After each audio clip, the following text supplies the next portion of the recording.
आज हम रीतिकालीन स्वच्छंद काव्यधारा के प्रमुख कवि घनानंद के परिचय को साझा करेंगे, उनके बारे में सामान्य बातचीत करेंगे। रीतिकालीन साहित्य को प्रमुख रूप से 3 काव्यधाराओं में रखा जाता है, यह आप सभी जानते हैं। पहला रीतिबद्ध काव्यधारा, जिसमें रीति सिद्धांतों का प्रतिपादन करने वाले आचार्य और कवि जैसे सेनापति, केशवदास, पद्माकर आदि आते हैं।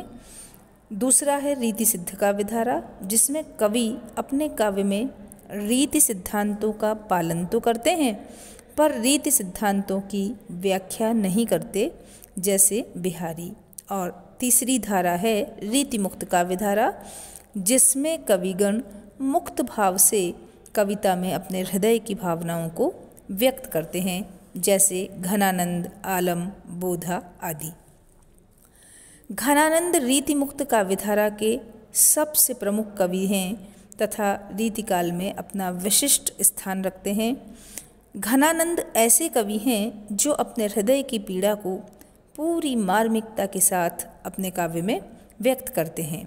उनके जन्म तथा देहावसान विषयक तिथियों को लेकर विद्वानों में मतभेद है।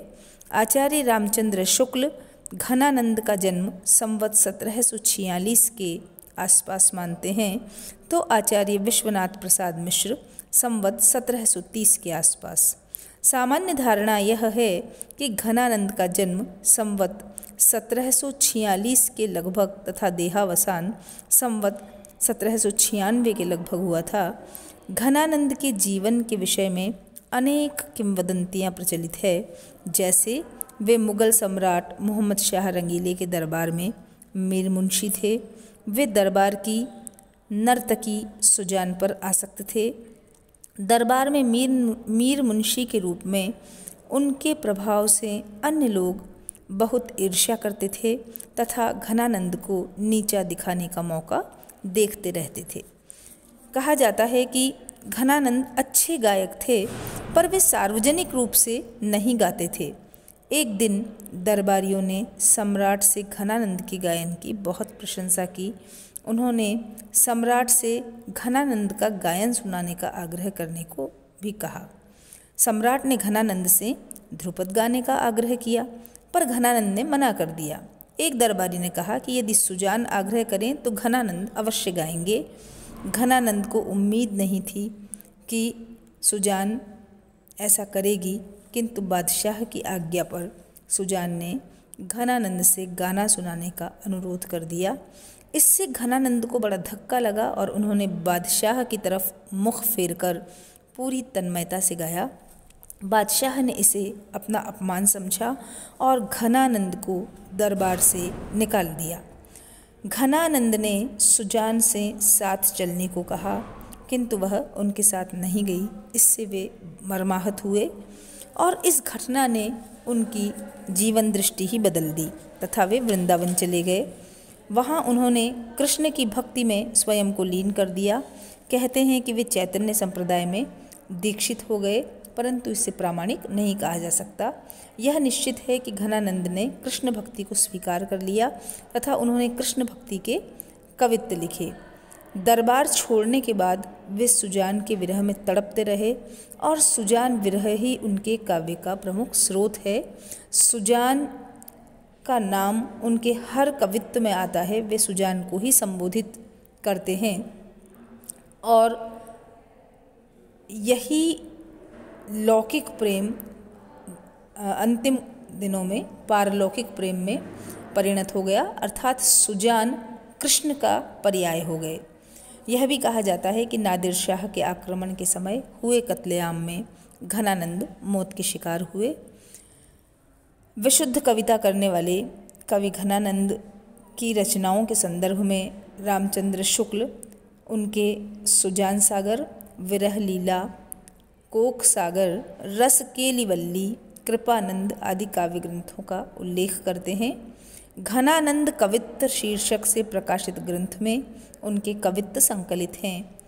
उनके असली नाम को लेकर भी विद्वानों का मतभेद है। घनानंद या आनंद घन। हंगरी के विद्वान इमरे बंगा ने उनका असली नाम आनंद घन माना है। घनानंद ने अपने काव्य में प्रेम, सौंदर्य और विरह का बड़ा सूक्ष्म, मार्मिक और उत्कृष्ट वर्णन किया है। उनके काव्य में विरह की प्रधानता है। वस्तुतः घनानंद का काव्य विरह काव्य ही है। विरही हृदय की विभिन्न दशाओं एवं अनुभूतियों की व्यंजना उन्होंने अत्यंत कोमल और उदात्त भाव से की है।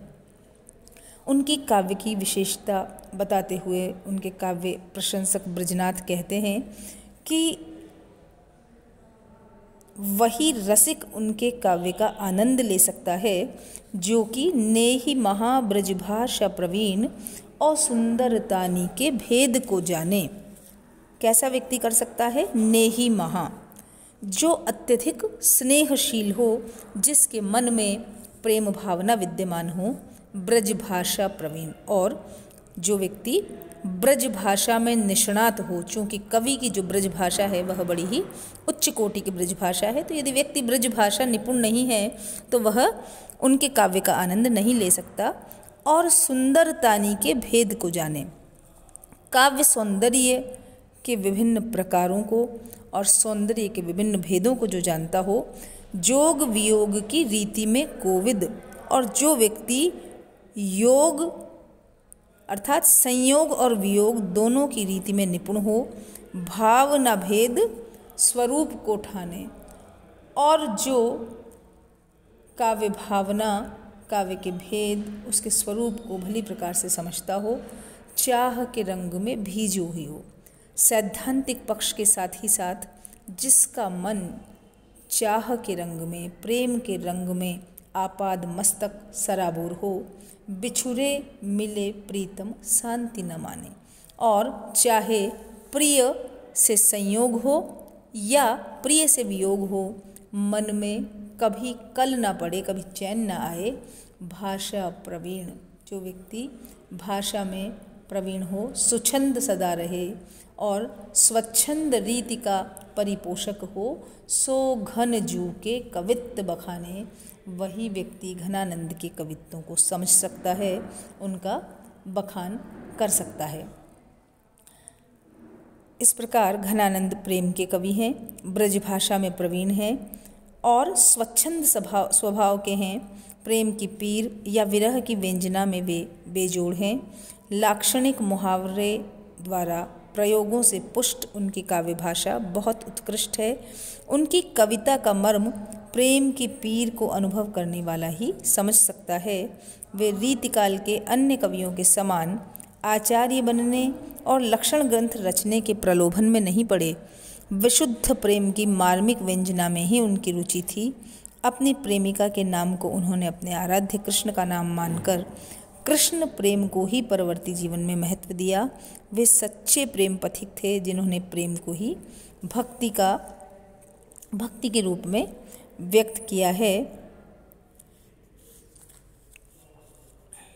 इस प्रकार घनानंद ने यद्यपि संयोग श्रृंगार का भी वर्णन किया है, पर उनका मन रमा वियोग वर्णन में ही है। उनकी शैली में लाक्षणिकता है और व्यंजकता की शक्ति को हम चरम रूप में प्रकट होते देखते हैं। भाव और भाषा का ऐसा रमणीय संयोग बहुत कम देखने को मिलता है। सुजान उनके श्रृंगार का नायक भी है और आलंबन भी है। उनके काव्य में लौकिक श्रृंगार का उदात्तीकरण हुआ है। उनके काव्य में प्रेम की गहनता है। अलंकार का चमत्कार तो उनके काव्य में है, पर उनका ध्यान अंतर्वृत्ति पर ही केंद्रित रहा है। इस प्रकार घनानंद रीतिकालीन स्वच्छंद काव्यधारा के प्रमुख और अन्यतम कवि हैं।